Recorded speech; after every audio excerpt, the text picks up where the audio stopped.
روزانہ کی بنیاد پر ہم دیکھتے ہیں کہ اللہ تعالیٰ چیزوں کو زندہ بھی کر رہا ہے اور اللہ تعالیٰ چیزوں کو مار بھی رہا ہے۔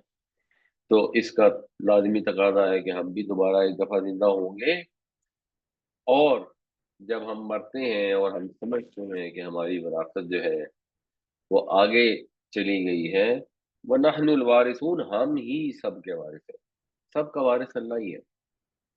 آپ کی وراثت آگے نہیں جاتی، بظاہر ایسے محسوس ہوتا ہے آپ کی اولاد کو مل گئی، لیکن اس کے بعد بھی نہیں ہوتی آگے، اس کو اولاد کو مل جاتی ہے۔ تو ایک دن آئے گا جب ساری اولادیں ختم ہو جائیں گی، اس وقت جو کچھ ہوگا سب مر جائیں گے، تو کس کا ہوگا؟ سب اللہ کا ہوگا۔ اصلاً تو اب بھی سب اللہ کا ہے، اس وقت ظاہراً بھی سب کچھ اللہ ہی کا ہی ہوگا۔ تو وہ دن آنا ہے، اس کی طرف توجہ دلائی جانی ہے کہ انسان کے پاس اس زمین میں کوئی حصہ نہیں ہے، ٹیمپرریلی اس کو ایک اختیار ملا ہے، اور بس اس کے بعد انسان نے دنیا کی جتنی مرضی نعمتیں اکٹھی کر لی، اس میں کچھ اس کے ساتھ نہیں جائے گا، سب کا وارث اللہ ہی ہے، سب کا مرجع مولا بھی اللہ ہی ہے۔ اور اگر وہ کسی کے دربار پر جا کے چڑھاوے چڑھائے گا، وہ بھی وہ وہاں پر نہیں ملے گا۔ جو اللہ کی راہ میں خرچ کیا ہوگا وہی ملٹی پلائی ہو کر واپس مل جائے گا، کیونکہ اللہ ہی ہر چیز کا وارث ہے۔ وَإِنَّا لَنَحْنُ نُحْيِي وَنُمِيتُ وَنَحْنُ الْوَارِثُونَ، اور بے شک ہم ہی ہیں جو زندہ کرتے ہیں اور مارتے ہیں، اور ہم ہی سب کے وارث ہیں۔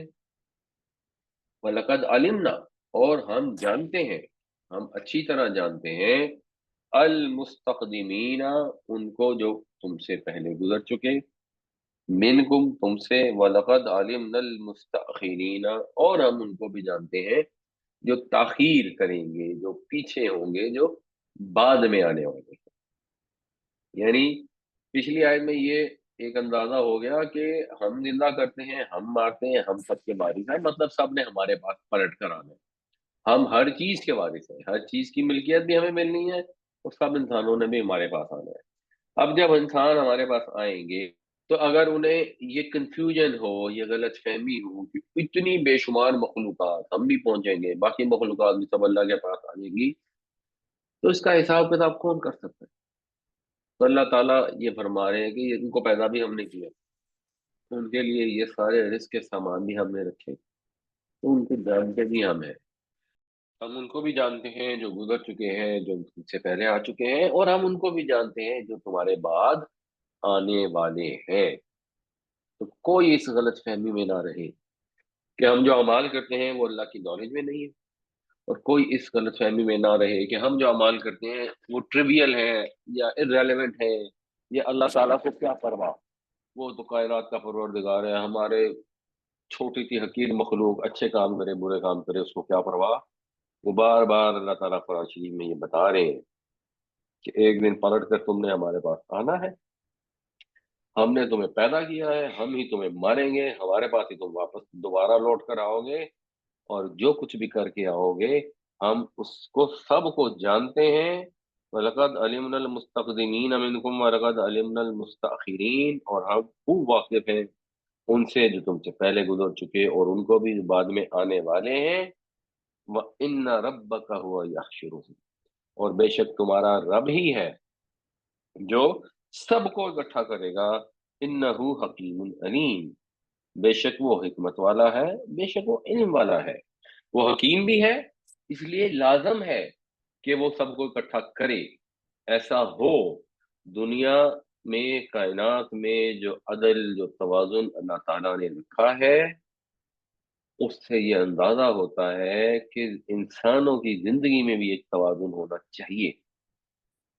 ایک آدمی ہے، اس کا جوان بیٹا ہے، 25 سال اس کی عمر ہے، اور ایک 70 سال کا ڈاکو اسے گولی مار دیتا ہے، تو آپ اب اس کی جگہ پر عدل کر نہیں سکتے، زیادہ سے زیادہ آپ اس کو گولی مار دیں گے۔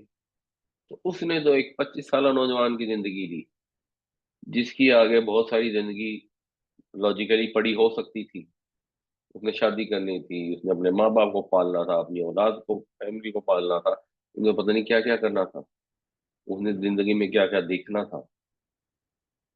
اس نے وہ زندگی ساری کی ساری لے لی. یہ 70 سال کا جو ڈاکو ہے یہ تو گزار چکا ہے ساری زندگی. اب آپ اس سے پچھلے 45 سال کی زندگی تو نہیں لے سکتے تاکہ اس کے برابر کر سکتے. آپ بدل کر ہی نہیں سکتے. ایک ڈاکو ہے, اس نے دہشت گردی مچائی ہوئی ہے, اس نے 34 لوگوں کو قتل کر دیا. اب آپ اس کو 34 دفعہ قتل نہیں کر سکتے, آپ کے لیے پاسبل ہی نہیں ہے. کہتے ہیں ہٹلر نے ملینز آف جوز کو قتل کروا دیا, اس کے بعد آپ اس کو ایک دفعہ بھی نہیں قتل کر سکے, اس نے خود ہی خودکشی کر لی. تو عدل تو نہیں ہو سکتا.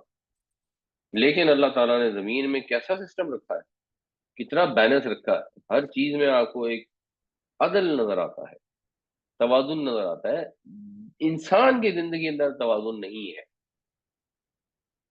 کیونکہ انسان کو ٹرانسگریس کرنے کی آزادی دی گئی ہے. تو لازمی نتیجہ ہے کہ اس کا ایک توازن ہوگا, ایک دن آئے گا. یہ اللہ تعالیٰ کے حکیم ہونے کا تقاضا ہے کہ وہ جزا اور سزا کا دن لائے, اور وہ علیم ہے.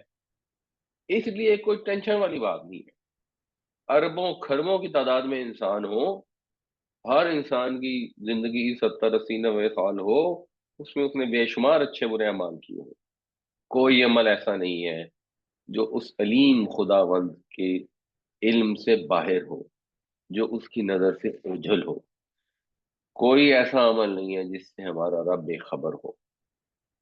وہ علیم ہے, وہ سب کچھ جانتا ہے. تو جب وہ سب کچھ جانتا ہے تو پھر جب انسان اللہ کی آیتوں پر غور کرتا ہے, جب اس کو ادھر ادھر نظر دوڑاتا ہے, تو بے اختیار اس کے منہ سے یہی نکلتا ہے کہ ربنا ما خلقت هذا باطلا.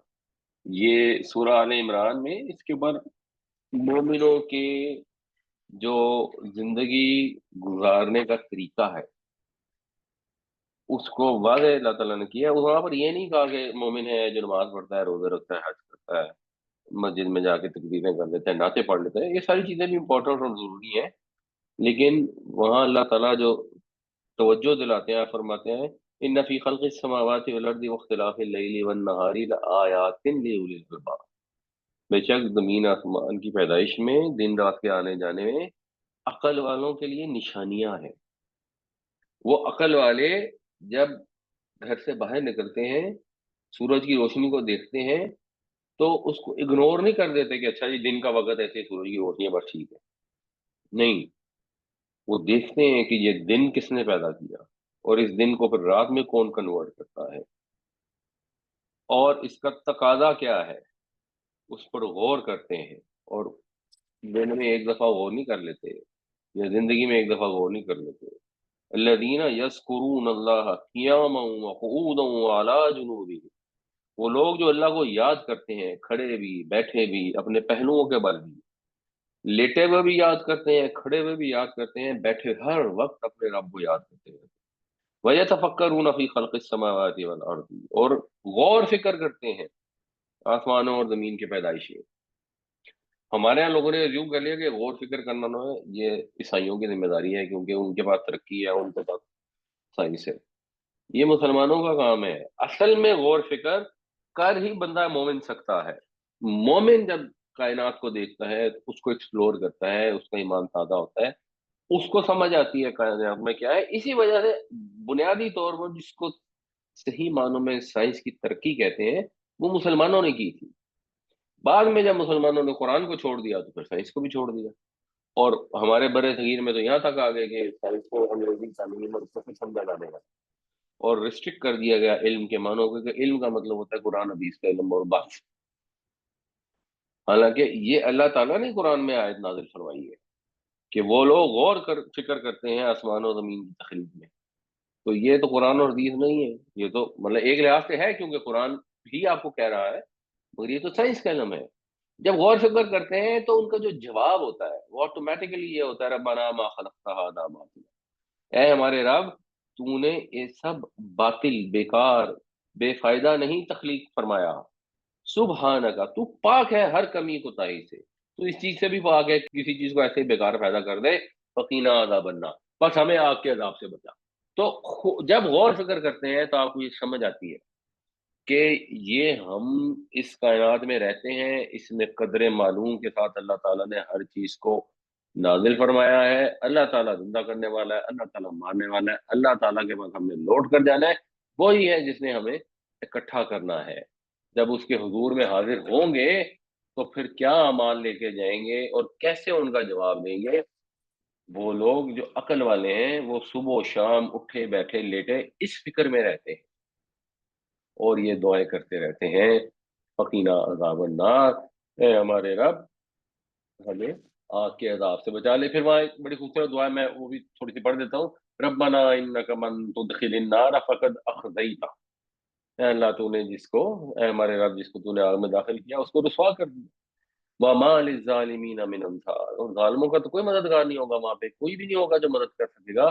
ربنا اننا سمعنا منادیا ینادی للایمان، اے ہمارے رب بے شک ہم نے سنا ایک پکارنے والے کو جو پکار رہا تھا ایمان کی طرف، انا آمنو بربکم، کہ ایمان لاؤ اپنے رب پر، فآمنا، تو ہم ایمان لے آئے۔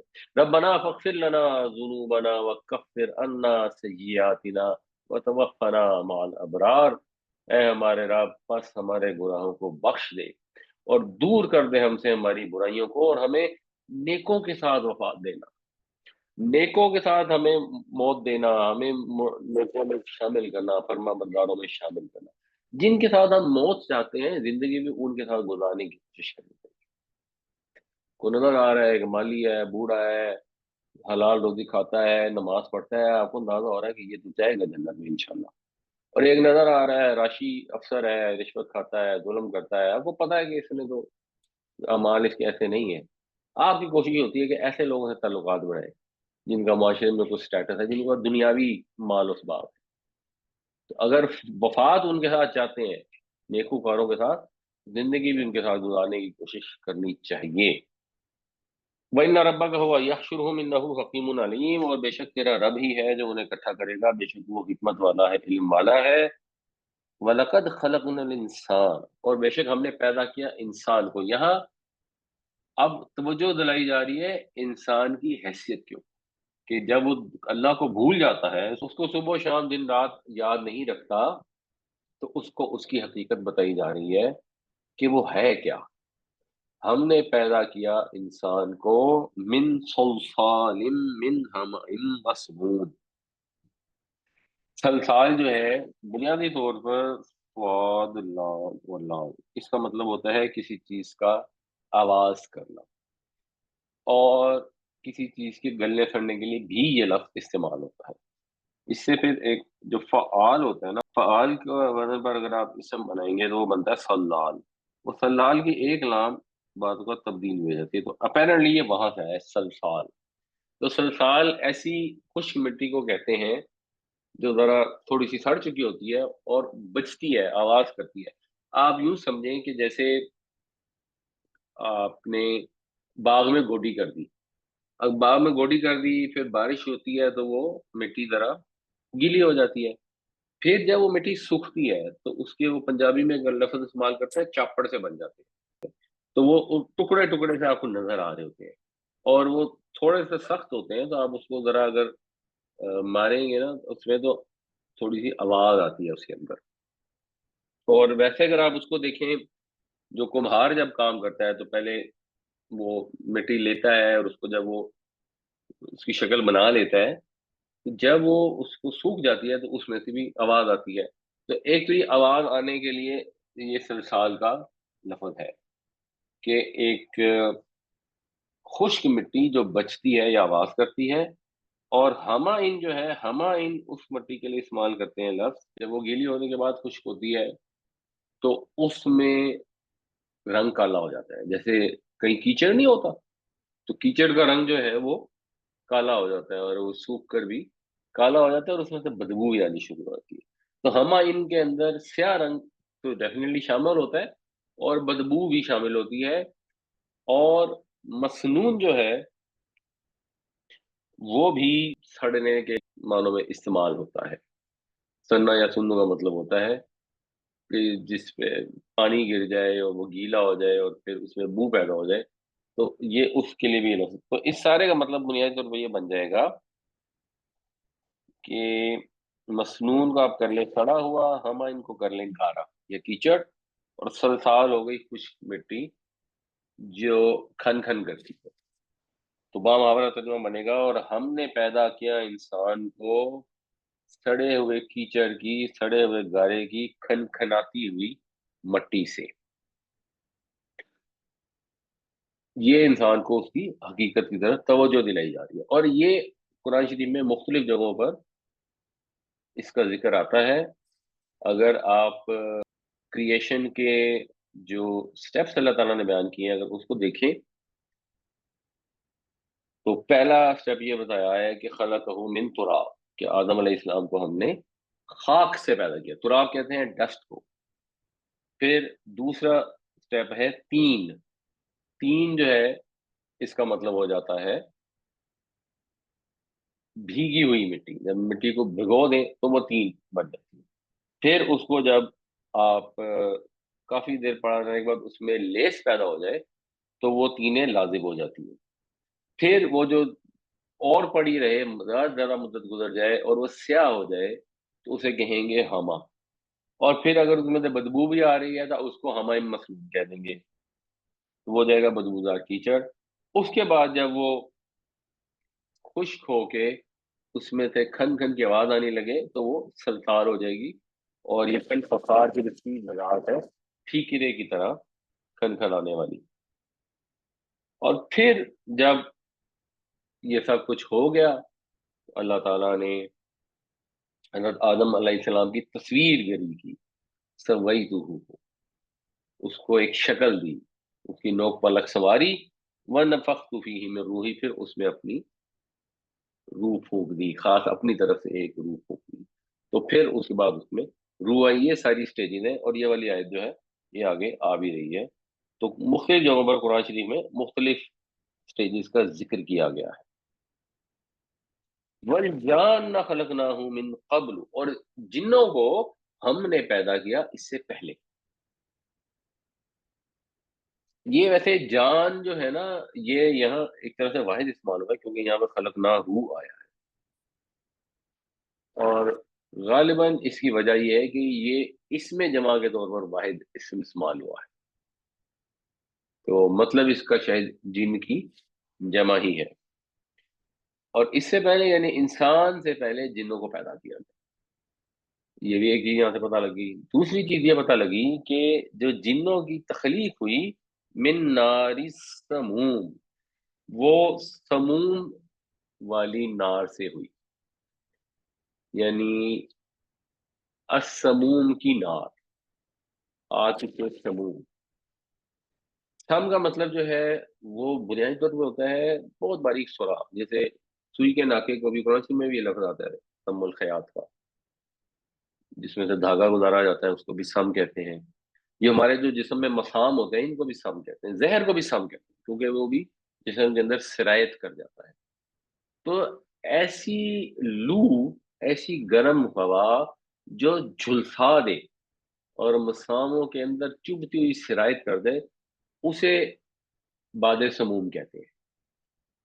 تو نار سموم ہوگا کہ آگ کی گرم ہوا سے، گرم لپٹ سے۔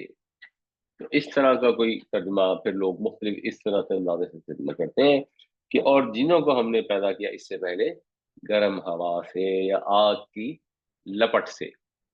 تو یہ جنوں کی تخلیق کا بھی بتایا جا رہا ہے کہ وہ ایسے پیدا ہوئے، انسان مٹی سے پیدا ہوئے، اور جس وجہ سے ابلیس کو جو مسئلہ پیدا ہوا اس کا آگے پھر تھوڑا سا ذکر آ رہا ہے، یہ ویسے ہم ڈیٹیل میں پہلے پڑھ چکے ہوئے ہیں۔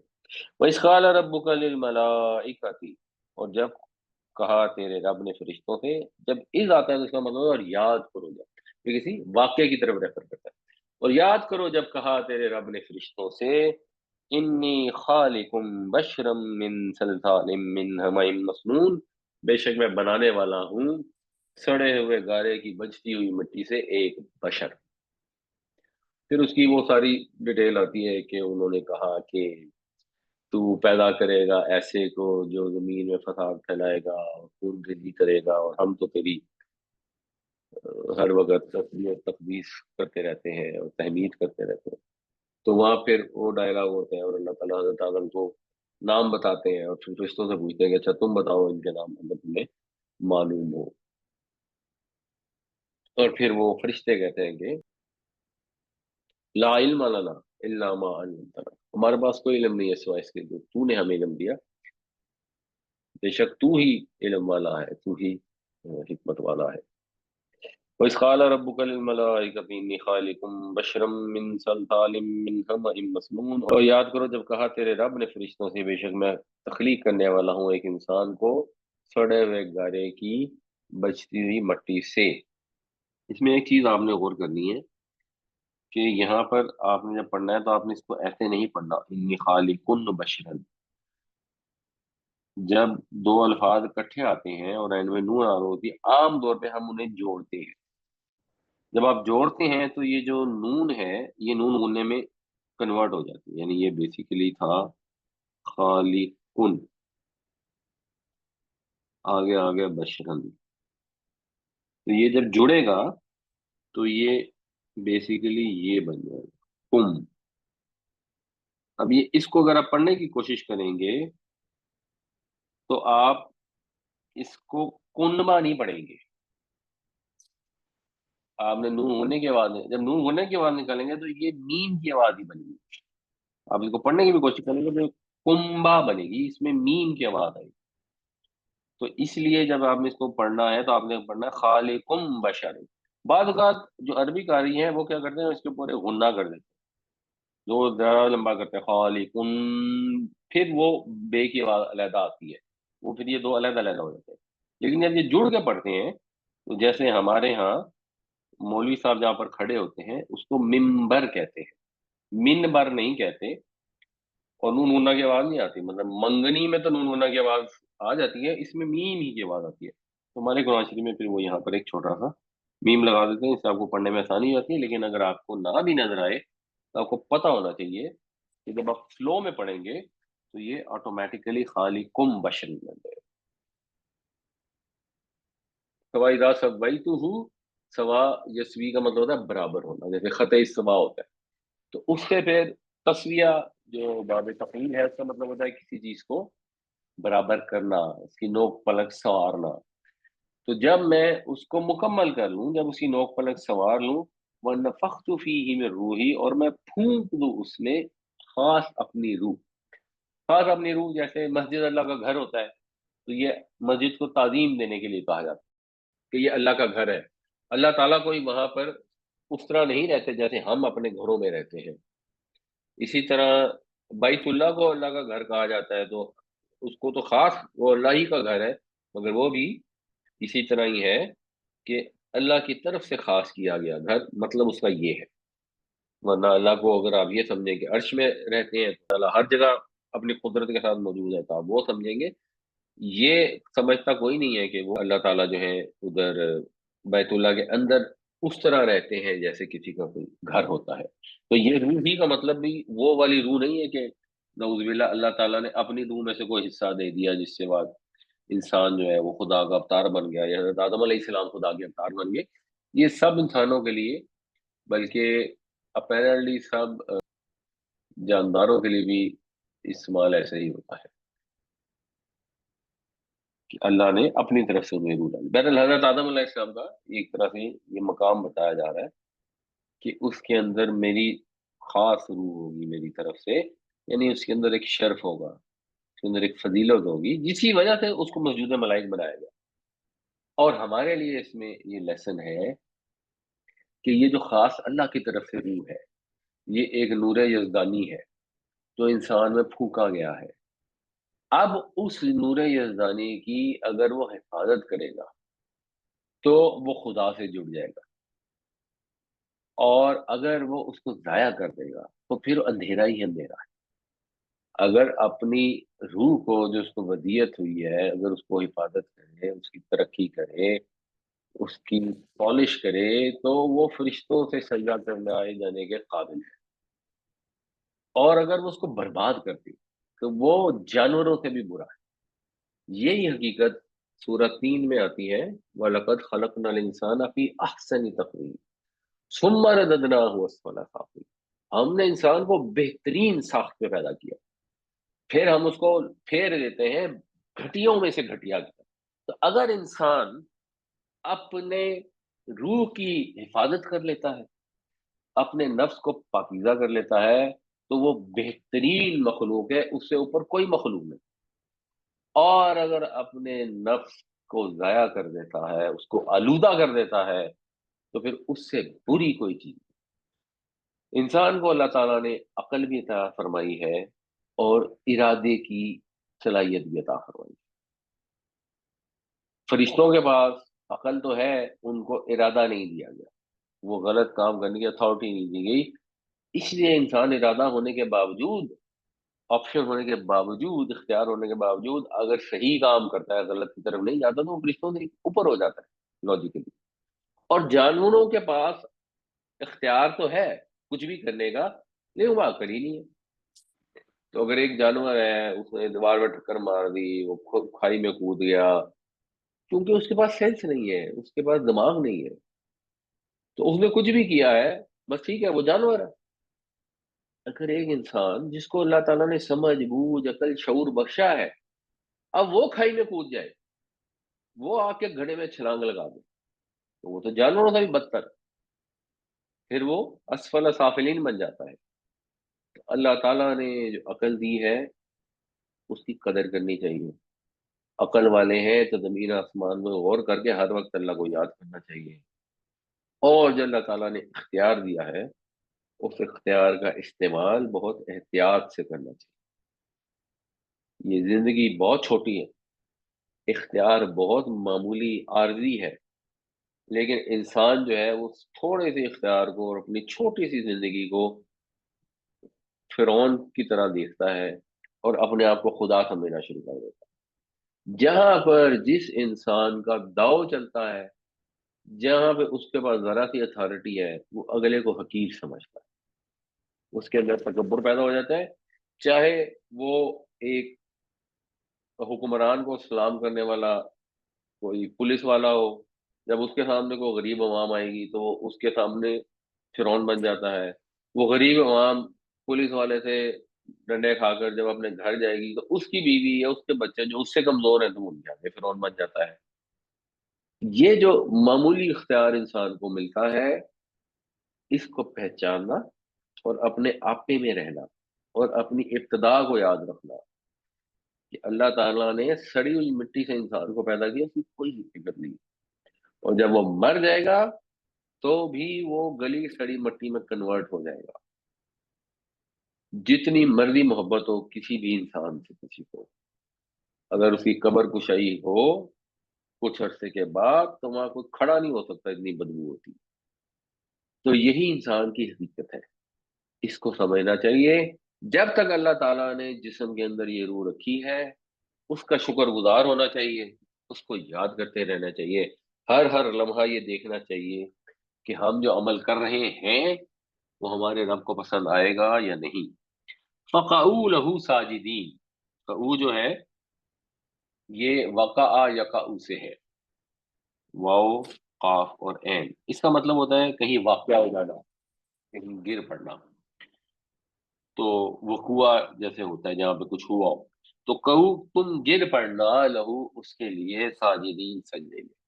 یہ ساجدین جو ہے یہ حال ہے، اس حال میں کہ تم سجدہ کر رہے ہو۔ تو یہ اللہ تعالیٰ نے فرشتوں کو حکم دیا، کیوں دیا؟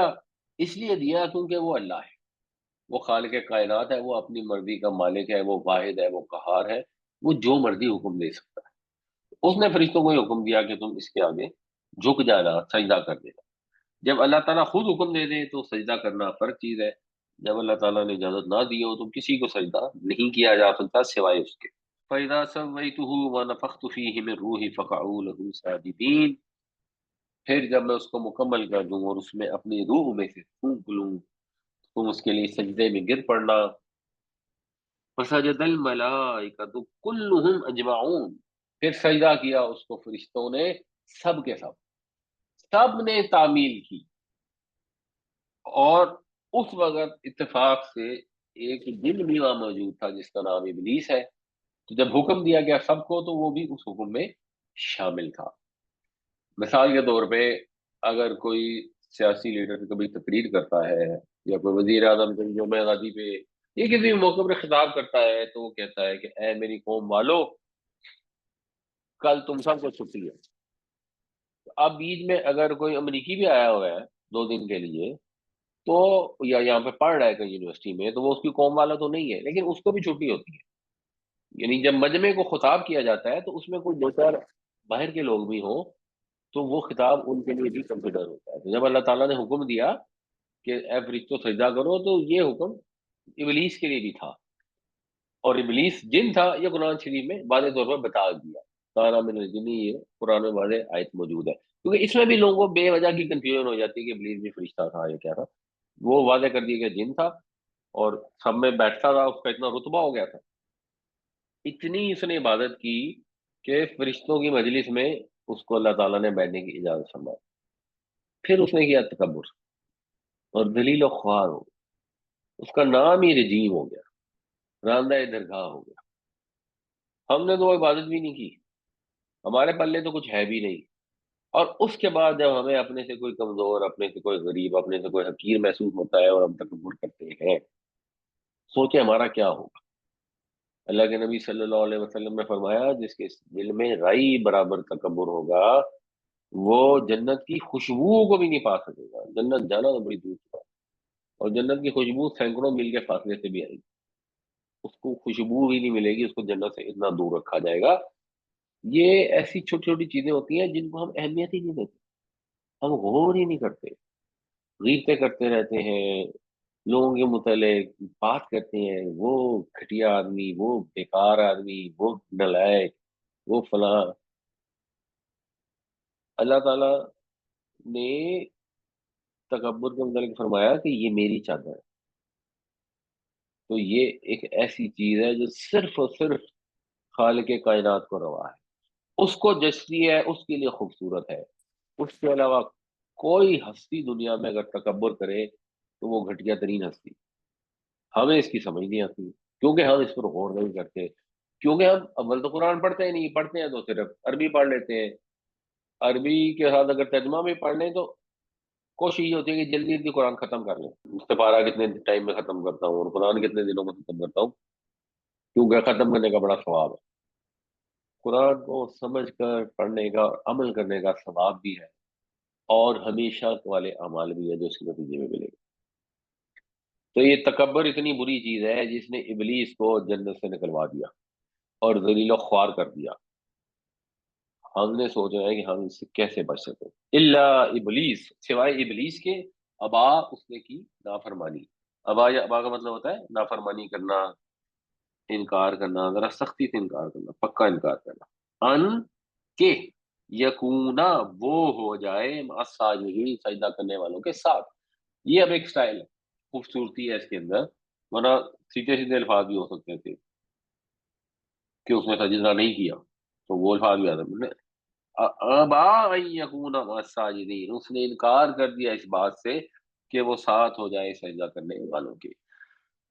فسجد الملائکۃ کلهم اجمعون الا ابلیس ابا ان یکون مع الساجدین، پس سجدہ کیا سب کے سب فرشتوں نے سوائے ابلیس کے، جس نے نافرمانی کی، جس نے سجدہ کرنے والوں کا ساتھ دینے سے انکار کر دیا۔ قال یا ابلیس ما لک الا تکون مع الساجدین، یہ اللہ جو ہے یہ ان پلس لا ہے، فرمایا اے ابلیس، ما لکا، کیا ہے تجھے، لفظی ترجمہ ہے تیرے لیے کیا ہے، یعنی تیرا کیا معاملہ ہے، تیرا کیا پرابلم ہے، کیا ہوا ہے تجھے، اللہ تکونا، ان کے، لا تکونا، تو نہ ہوا، مع الساجدین، سجدہ کرنے والوں کے ساتھ۔ قال یا ابلیس ما لک الا تکون مع الساجدین، فرمایا اے ابلیس تجھے کیا ہوا ہے کہ تو نے سجدہ کرنے والوں کا ساتھ نہ دیا۔ کالا، اس نے کہا، لم اکن، میں نہیں ہوں گا، لی اسجودا، تاکہ میں سجدہ کروں، یعنی میں سجدہ کرنے والا نہیں بنوں گا. اسجدو میں سجدہ کرتا ہوں، لی اسجدہ کہ میں سجدہ کروں، لم اکن لی اسجدہ میں ایسا نہیں بننے والا کہ میں سجدہ کروں. یعنی میں تیار نہیں سجدہ کرنے کو، لی بشرن ایک ایسے انسان کو، خلقتہ خلقہ اس نے پیدا کیا، خلقتہ تو نے پیدا کیا، خلقتہ تو نے پیدا کیا اس کو، ایک ایسے انسان کو جس کو تو نے پیدا کیا، من صلصال من مسنون جس کو تو نے سڑے ہوئے گارے کی کھنکھناتی ہوئی مٹی سے پیدا کیا. میں تو آگ سے پیدا کیا گیا ہوں، وہ حقیر ہے، میں اس سے برتر ہوں. یہ وہ بنیادی جھگڑا ہے شیطان اور انسان کا، جس وجہ سے شیطان انسان کا دشمن ہے. یہ وہ بنیادی جھگڑا ہے جو شیطان انسان کے اندر بھی وسوسے ڈالتا ہے، اور انسان بھی اپنے آپ کو ہی سمجھتا ہے کہ میں تو فلاں قبیلے سے ہوں. اگر کوئی پٹھان ہے تو وہ اپنے آپ کو برتر سمجھتا ہے، کوئی بلوچ ہے تو وہ برتر سمجھتا ہے، کوئی سندھی ہے تو وہ سمجھتا ہے، کوئی انگریز ہے تو وہ اپنے آپ کو برتر سمجھتا ہے. بے شمار لوگ صرف اس وجہ سے کہ وہ بائی چانس کسی شیخ، کسی ملک، کسی مغل کے یہاں پیدا ہو گئے، سمجھتے ہیں ہم تو ہیں برتر، اور یہ کسی تیلی کے یہاں پیدا ہوا ہے یا فلانے کے یہاں پیدا ہوا ہے یا عیسائیوں کے یہاں پیدا ہوا ہے تو یہ ہے کمتر. یا دینی لحاظ سے بھی سمجھتے ہیں کہ ہم بائی چانس مسلمانوں کے گھر میں پیدا ہو گئے تو ہم تو ہو گئے برتر، اور وہ بائی چانس عیسائیوں کے، یہودیوں کے، ہندوؤں کے گھر میں پیدا ہو گیا تو وہ ہو گیا کمتر. اس سے تو کوئی برتر کمتر نہیں ہوتا. یہ تو اللہ کی مرضی ہے، اللہ نے ایک کو آگ سے بنا دیا، ایک کو مٹی سے بنا دیا. اس میں ان کی اپنی آپشن یا اپنی چوائس تو نہیں ہے. اس وجہ سے برتری ہو کیسے سکتی؟ جو تخلیق اللہ تعالیٰ نے فرمائی ہے وہ اس کی حکمت کے تحت ہے. اللہ ہی برتر ہے، اللہ ہی عالی ہے، اللہ ہی تعالی ہے، اور کوئی نہیں ہے. اپنے آپ کو غور کرنا چاہیے، انسان کو غور کرنا چاہیے کہ ہاں میں سڑے ہوئے گالے کی کھنکھراتی ہوئی مٹی سے بنایا ہوں، بس میری یہی حقیقت ہے، اور میں نے مٹی میں مل کر پھر بدبودار مٹی بن جانا ہے، میری یہی حقیقت ہے. تو اس چیز کو اگر یاد رکھیں تو انسان بچ سکتا ہے، ورنہ ہر انسان کے اندر ایک فرعون اور ایک ابلیس چھپا ہوا ہے جو ہر چوتھے منٹ باہر نکلا ہوتا ہے. قال لم اكن اسجد لبشر خلقته من صلصال من حمأ مسنون. اس نے کہا میں نہیں ہو سکتا سجدہ کرنے والا کسی ایسے انسان کو جس کے تو نے سڑے ہوئے گارے کی کھنکھناتی ہوئی مٹی سے پیدا کیا.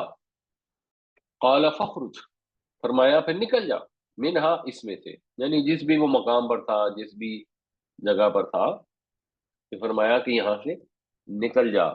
فإنک رجیم بے شک تو مردود ہوا. رجم کا مطلب ہوتا ہے ویسے پتھر مارنا، تو رجیم جو ہے فعیل کے وزن پر مفعول ہے، جس کو پتھر مارے گئے، جس کو دھتکارا گیا، جو مردود ہے، جو راندہ درگاہ ہے. تو یہاں سے نکل جا تو راندہ درگاہ ہے. وَإِنَّ عَلَيْكَ اللَّعْنَةَ اور بے شک تیرے اوپر لعنت ہے، إِلَىٰ يَوْمِ الدِّينِ قیامت کے دن تک کے لیے، حساب کتاب کے دن تک کے لیے تیرے اوپر لعنت ہے، مسلط ہی رہے گی، تو ملعون ہی رہے گا. یہ غرور اور تکبر کی وجہ سے اس کی سرکشی کے جرم میں اس کو ملعون اور مردود قرار دے کر نکلنے کا حکم دے دیا، اور یہ بتا دیا گیا کہ قیامت تک وہ ملعون ہی رہے گا. جو اس کو فالو کرنے کی کوشش کر رہے ہیں، جو اس کی باتیں مانتے ہیں، اس کے پیچھے چلتے ہیں، ہر چیز کے لیے کوئی جواب گھڑتے ہیں، کوئی بہانہ گھڑتے ہیں کہ ہاں جی ہم تو اس لیے ایسا کرتے ہیں کیونکہ ہماری فلانی مجبوری ہے، اس سے کیا فرق پڑتا ہے، اللہ تو رحمان و رحیم ہے، یہ ہے وہ ہے فلاں ہے. ہر واقعے میں، ہر قرآن کی آیت میں اپنے لیے ایک لیسن دیکھنا چاہیے کہ ہم جو کچھ کر رہے ہیں قرآن کی آیت کی روشنی میں یہ کہاں جاتا ہے. یہ آدم علیہ السلام کا طریقہ ہے، جن سے غلطی ہو گئی تو انہوں نے گڑ گڑا کر اپنے رب سے توبہ کر لی، معافی مانگی، اور اللہ نے انہیں معاف کر دیا.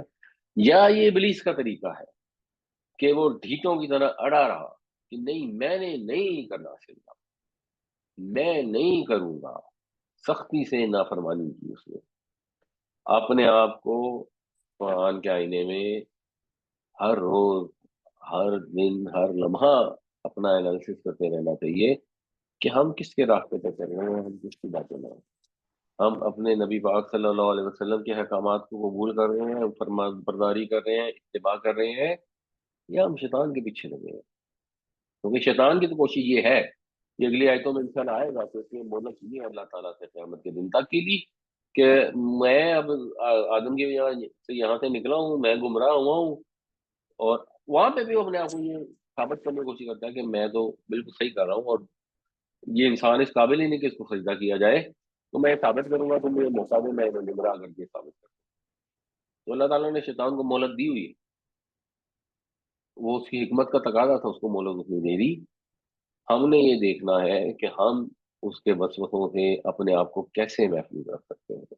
قال فخرج منها فإنك رجيم وإن عليك اللعنة إلى يوم الدين، فرمایا نکل جا یہاں سے، تو راندہ درگاہ ہو گیا، اور تیرے اوپر قیامت کے دن تک کے لیے لعنت ہے۔ جس طرح آپ نے ذکر کیا کہ بعض ایک ایسا انسان ہے جو رشوت لیتا ہے اور معاشرے میں ایک اچھی پوزیشن پہ جس کے ساتھ لوگوں کو کنیکٹ ہونا پڑ رہا ہوتا ہے، ٹھیک ہے، تو اب اس کے ساتھ ایک حد تک کا کنیکشن تو چلو اس کو اگلے کو اپنے کام کروانے کے لیے پڑ رہا ہے، ٹھیک ہے، لیکن وہ غریبوں کا بھی خیال کرتا ہے، تو اس صورت میں پھر کیا ریلیشن شپ ہمارا اللہ کے ساتھ بنے گا؟ دیکھیں، کنیکشن جو مجبوری میں کرنا پڑتا ہے نا، وہ ایک فرق چیز ہے، لیکن یہ چیز یاد رکھنی چاہیے، نبی کریم صلی اللہ علیہ وسلم نے بھی اس کی ایک مثال دی کہ اگر آپ، میرے خیال میں حضور کی مثال ہے کہ اگر آپ کسی خوشبو والے کی دکان میں بیٹھیں گے تو آپ کو خوشبو آئے گی، اگر آپ کسی لوہار کی دکان میں بیٹھیں گے تو آپ کے کپڑے کالے ہو جائیں گے۔ یا ایک وہ شیخ سعدی نے غالباً اس پہ ہے کہ صحبت سولے طرح سولے کنت، صحبت سولے طرح سولے کنت، اگر آپ بروں کی صحبت میں بیٹھیں گے تو برائی ہی آئے گی نا، تو کسی سے اب آپ کو ریلیشن شپ بنانا پڑتا ہے مجبوری کے تحت، وہ ایک فرق چیز ہے۔ لیکن جنرلی میں جس چیز کی بات کر رہا تھا وہ ہے آپس میں آپ نے لوگوں سے ریلیشن شپ رکھنی ہے اسٹیٹس سمبل کے طور پر، ان کے ساتھ ہی وقت گزارنا، بس ٹھیک ہے، جو آپ کو پتہ ہے اوپنلی فاسق فاجر لوگ ہیں، ویسے تو ہر ایک میں کمیاں کوتاہیاں ہوتی ہیں، وہ ایک علیحدہ چیز ہے، لیکن اوپن فاسق فاجر لوگوں کے ساتھ دوستیاں نہیں بنانی چاہیے۔ مطلب یہ جس طرح ڈسکرپشن بتائی گئی ہے کہ انسان کی تبدیلی جو ہوئی ہے گلے سے گارے سے ہوئی ہے، تو کیا یہ ڈاروین کی تھیوری کا نفی نہیں ہو جاتا اس سے کہ انسان بالکل اسٹینڈ الون بیسس پہ پیدا کیا گیا؟ جی محسوس ویسے ہی ہوتا ہے کہ اس میں نفی ہی ہے، محسوس ویسے ہی ہوتا ہے۔ جو ڈارون کی تھیوری ہے اس میں تو حضرت آدم علیہ السلام کے جو کوئی نہ کوئی تو ماں باپ ہوں گے، یہاں پہ قرآن کے مطابق تو حضرت آدم علیہ السلام کا کوئی باپ نہیں، اور بلکہ مثال حضرت عیسیٰ کی دی گئی کہ ان کی مثال ایسی ہے جیسے آدم کی مثال ہے، ان کا کوئی باپ نہیں تھا، ان کو مٹی سے پیدا کیا گیا، تو فائنلی تو اس کی تھیوری کی نفی ہی ہوتی ہے۔ اللہ تعالیٰ نے حضرت انسان کو کھنکھناتی مٹی سے بنایا، پھر اللہ تعالیٰ کی اس میں کیا وزڈم ہے، کیا لاجک ہے، کیا ڈیزائن ہے کہ وہ اپنے خالق دنیا پہ اپنا خالق بھیج رہا ہے، اپنا نائب بھیج رہا ہے، اور اس کو مٹی سے تخلیق کیا جا رہا ہے، وہ بھی کھنکھناتی گانے والی مٹی سے۔ اس میں اللہ تعالیٰ کی کیا وزڈم اور کیا مطلب لاجک کیا ہے؟ سر بات اللہ تعالیٰ تو صحیح فرماتے ہیں، اس میں تو کوئی شک نہیں ہے۔ نہیں دیکھیں، لاجک تو اللہ کو ہی پتہ ہے کہ کیا ہے، جو میں نے پہلے بھی عرض کیا کہ شیطان کو آگ سے بنایا، ہمیں مٹی سے بنایا، کیوں بنایا وہ اللہ کو ہی معلوم ہے، اللہ تعالیٰ نے کیوں بنایا، لیکن ہمیں یہ بتا دیا کہ تمہیں اس بدبودار مٹی سے بنایا تو اپنی اوقات میں بنیادی طور پہ ہمیں تو یہ ریفر ہے اور ہماری اس میں یہی ہے۔ تو قرآن میں جو ہے نا وہ انسان کو بنایا اور پروپوشن کیا، پھر اس کے بعد اللہ نے فَأَلْهَمَهَا تَقْوَاهَا فَجُورَهَا، یعنی کہ اس نے اللہ تعالیٰ نے دونوں چیزیں رکھ دی۔ اب انسان جو ہے ہم نے اپنے نفس کو قد افلح زکاہا، یعنی کہ نفس کو صاف پاک کرنا ہے تاکہ ہمارا لنک اللہ سے بن سکے۔ شیاطین تو جو ہے نا، جیسے شیطان زہر جنوں میں سے تھا، تو جنوں کو تو حضرت سلیمان علیہ السلام کے تابع کر دیا جب تک حضرت سلیمان علیہ السلام موجود تھے۔ تو ایک شیطان ظاہر ہے یہ بھی جنوں میں سے تھا، تو یہ حضرت سلیمان علیہ السلام کو تسلط میں نہیں آتا تھا؟ نہیں، حضرت سلیمان علیہ السلام کے تابع جن تھے، کئی مطلب نہیں کہ دنیا کے تمام جن ان کے تابع تھے۔ نہیں دیکھیں جی، ہوا بھی تو دیکھو نا جی، پوری کائنات میں تھی، تو ہوا حضرت سلیمان علیہ السلام کے تابع تھی نا جی، تو مطلب اس طرح سے تو اس وقت تو یہی لگتا تھا اپیرنٹلی کہ وہ جتنی یہ جن چیزوں پر تسلط دیا تھا تو سب ہی حضرت سلیمان علیہ السلام کے تابع، ظاہراً عقل تو یہی مانتی ہے۔ نہیں، میں آپ کو مثال دیتا ہوں، جانور کے اندر بھی بتایا گیا کہ جانور بھی حکم مانتے تھے، آگے اوپریں لگتی تھیں اور آ کے کھڑے ہوتے تھے، پرندوں کی کتاریں اور فلانے کی کتاریں، اور سلمان علیہ السلام معائنہ بھی کرتے تھے۔ اس کا یہ مطلب نہیں کہ سب جانور ہی ایسے تھے، جیسے مثال کے طور پہ جو چونٹیاں ہیں، تو جب حضرت سلیمان علیہ السلام کا لشکر وہاں سے گزرا تو وہ چونٹیاں بھاگنے لگیں کہ وہ سلیمان کا لشکر آ رہا ہے، بچاؤ بچاؤ، اپنے آپ کو بچا لو، اور حضرت سلیمان نے ان کی بات سن لی اور آپ مسکرائے۔ تو جب کوئی اسی چیز کو بیان کیا جاتا ہے کہ وہ ان کے تابع تھے، تو مطلب یہ کہ جو بھی اس علاقے کے یا وٹ ایور نمبر ایک تابع تھا، وہ تو پوری زمین کے تمام جانور ان کے تابع نہیں تھے۔ ایسا اگر ہوتا تو پھر تو چونٹیاں پہلے ہی لشکر کے اندر شامل ہوتی اور وہ بھی پیچھے ایک قطار بنا کے آ رہی ہوتی، اور وہ اپنے کاموں میں لگی ہوئی تھی۔ اور انہوں نے کہا کہ دیکھیں ان کے گھوڑوں کے پیروں کے نیچے نہ آ جانا، مرنا جانا۔ اسی طرح جن جو تابع تھے، تو جن تابع تھے کام کرتے تھے، بات درست ہے۔ پوری دنیا میں جتنے بھی لاکھوں کروڑوں اربوں جن تھے، سارے ہی تابع تھے اور سارے ہی حکم کی پابندی کرتے تھے؟ موسٹ پرابلی ایسا نہیں، اور غالباً ایسا ہو بھی نہیں سکتا۔ یہ پھر اللہ تعالیٰ ہی کی ذات ہے جس کی تابع ہر چیز ہو سکتی ہے۔ اللہ پاک تک پہنچنے کے لیے راستہ جو ہے وہ انسان سے محبت کرنی ضروری میں سمجھتا ہوں۔ جیسے کہ ہر جگہ میں تو آیا ہوا ہے کہ جی وہ نماز قائم کرو اور زکوٰۃ دو، مطلب نماز بھی پڑھنی ہے اور بندوں کی مدد بھی کرنی ہے۔ تو وہ نماز تو اللہ تعالیٰ کے لیے ہم نے پڑھ لی، اب بندوں کی اگر مدد نہیں کریں گے تو میرے خیال میں ایک جو صاحب حیثیت لوگ ہیں وہ زکوٰۃ دے کے، اور باقی جو بھی انسانوں کے حقوق ہیں ہم پر ایک دوسرے کے اوپر واجب ہے، اور وہ ان کو ادا کرتے ہی اللہ تعالیٰ کی صحیح تک پہنچا جا سکتا ہے۔ اگر ہم اللہ تعالیٰ سے محبت کا دعویٰ کریں گے تو وہ یقینی طور پہ تھرو تمام اللہ تعالیٰ کی پیدا کیے ہوئے انسان جو ہیں ان کو اپنے برابر سمجھنا یا اپنے سے بہتر سمجھنا، یہ ایک بہترین راستہ ہوگا۔ اچھا یوسف صاحب، یہ ایک چیز میں آپ کو بتاؤں، جہاں پہ قرآن شریف میں ذکر آتا ہے نا، وہاں ایکچولی جو الفاظ آتے ہیں میرا جنی کا مطلب ویسے ہی ہوتا ہے جنوں میں سے۔ جو من جو ہوتا ہے یہ تمییز کے لیے استعمال ہوتا ہے، اس کا مطلب ہے بعض، جنوں میں سے بعض اس کے تابع تھے۔ ہم نے ثلاثی مزید فی کے اب جو ابواب سب سے پڑھ لی ہیں، اب آپ کو ان کا ایک بیسک سٹرکچر فلو جو ہے نا وہ سمجھ آ جانا چاہیے۔